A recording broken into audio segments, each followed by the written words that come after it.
तर सततच्या पावसामुळे मुंबई आणि पुणे या दोनही महत्त्वाच्या शहरांची वाट बिकट केली। मुंबई पुण्याला जोडणारा हरेक मार्ग ठप्प झाला। नवा आणि जुना मुंबई पुणे एक्सप्रेसवे त्यासोबत मोठा गाजावाजा करत उद्घाटन पार पडलेला मिसिंग लिंक हा ठप्प झालाय। पहाटे 4 वाजता मिसिंग लिंकवरती भली मोठी दरड कोसळली, त्यामुळे मार्ग ठप्प झाल्याचं चित्र पाहायला मिळालं। त्यामुळे मुंबईवरनं पुण्याकडे आणि पुण्यावरनं मुंबईत यायचं असेल तर सर्वसामान्यांच्या प्रवासाचे अक्षरशः 3:13 वाजले होते। नवा आणि जुना मुंबई पुणे एक्सप्रेसवे तिथे सुद्धा दरडी कोसळण्याच्या घटना घडल्या, त्यामुळे तिथेही वाहन चालकांचा मार्ग अडवला गेला। तर मंकी हिल आणि खंडाळा स्थानकादरम्यान दरड कोसळल्यामुळे रेल्वे मार्ग ठप्प झाला।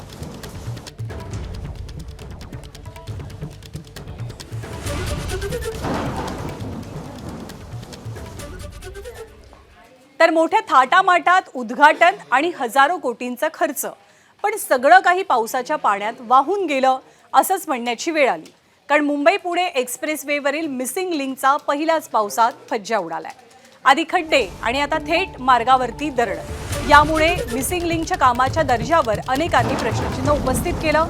विरोधकांनी जोरदार टीका केली। 100 टनांची दरड कोसळल्यामुळे मिसिंग लिंकवरनं आरोपांची जोरदार बरसात सुरू आहे। जेव्हा ही दरड कोसळली तेव्हा रात्रीची वेळ होती, पहाटेची वेळ होती, त्यामुळे सुदैवानं जीवितहानी झाली नाही, कारण वर्दळ कमी होती।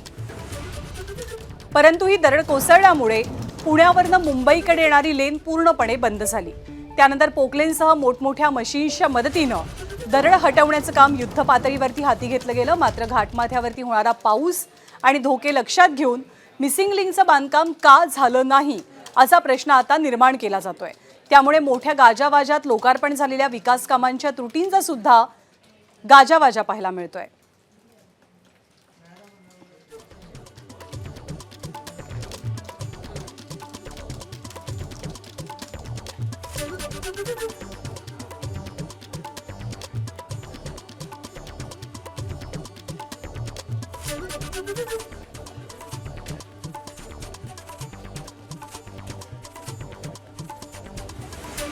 दरम्यान हे दोन दृश्य आपण पाहतोय।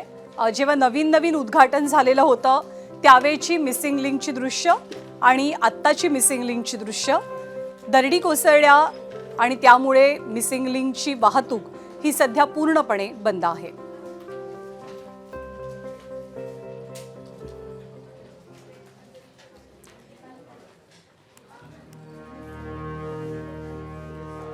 तर कोसळलेल्या दरडीमुळे मिसिंग लिंकची वाहतूक ठप्प झाल्यानंतर मुख्यमंत्र्यांनी काय प्रतिक्रिया दिली आहे, तर मंत्री शिवेंद्रराजे भोसले हे दुर्घटनास्थळी पोहोचले होते।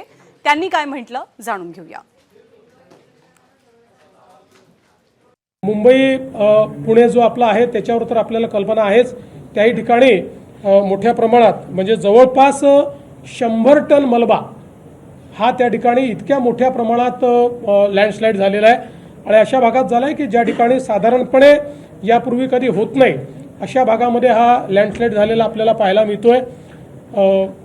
त्याच्यातलं जवळपास 70 टन मलबा हा काढून टाकण्यात आलेला आहे। टेक्नॉलॉजी वापरली, तर जे काही कॅमेरे वगैरे जे काही सिस्टम कंट्रोल रूम बसवली आहे, सॉफ्टवेअर AI वगैरे जे आता आपण सगळं बोलतो, सगळ्या ज्याच्यामुळं हे वेळेत ताबडतोब आपल्याला कळालं हे झालेलं असल्यामुळं आणि आपण वाहतूक जी आहे तिथं वळवली। असं सगळे पाण्याचा आपण प्रवाह बघतोय, वरनं जे पाणी या बाजूला आलंय, तर याचे बघून किती लेन सुरू करायच्या, कसं सुरू करायचं हे पोलीस डिपार्टमेंटच सरळ, कारण शेवटी काय प्रवाशांची सुरक्षा राहिली पाहिजे। पण मिसिंग लिंकच्या आजच्या अवस्थेवरनं खासदार संजय राऊत आणि सुप्रिया सुळे या दोघांनी सुद्धा सरकारला चांगलंच लक्ष केलं। मिसिंग लिंकवर म्हणतात 2 खड्डे पडले आणि ड्युरेबिलिटी चेक करतात। काय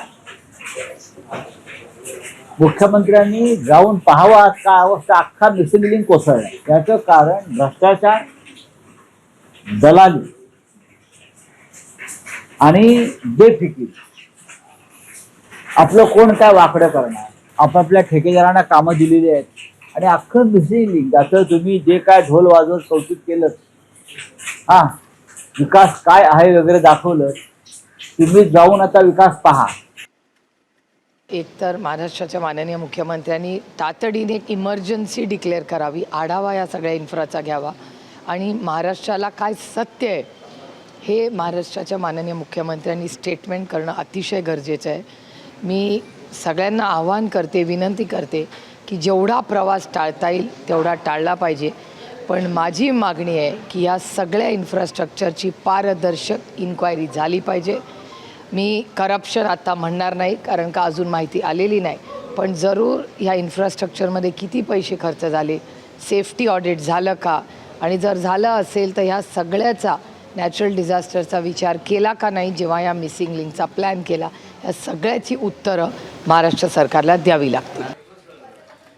तर याच मुद्द्यावरनं म्हणजे पहिल्या पावसात लोकांची, रस्त्यांची, वाहतुकीची जी दैना झाली त्यावरनं काँग्रेसचे प्रदेशाध्यक्ष हर्षवर्धन सपकाळ यांनी जोरदार टीका केली. ह्या टीकेला नवनाथ बन यांनी प्रत्युत्तर दिलं.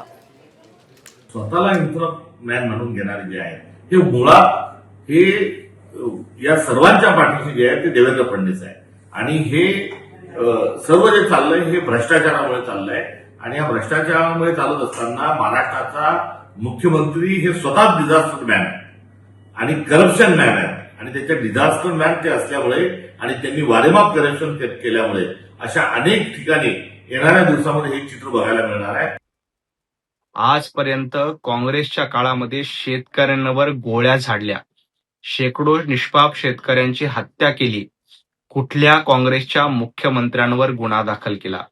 गोवारी हत्याकांड करून आदिवासींची हत्या करण्यात आली. कुठल्या काँग्रेसच्या मुख्यमंत्र्यांवर गुन्हा दाखल झाला? अनेक अपघातामध्ये शेकडो निष्पाप लोकांचा मृत्यू झाला. काँग्रेसचे मुख्यमंत्री त्यावेळेला सरकारमध्ये होते. कुठल्या मुख्यमंत्र्यांवर गुन्हा दाखल झाला? याचं उत्तर हर्षवर्धन सपकाळ यांनी दिलं पाहिजे.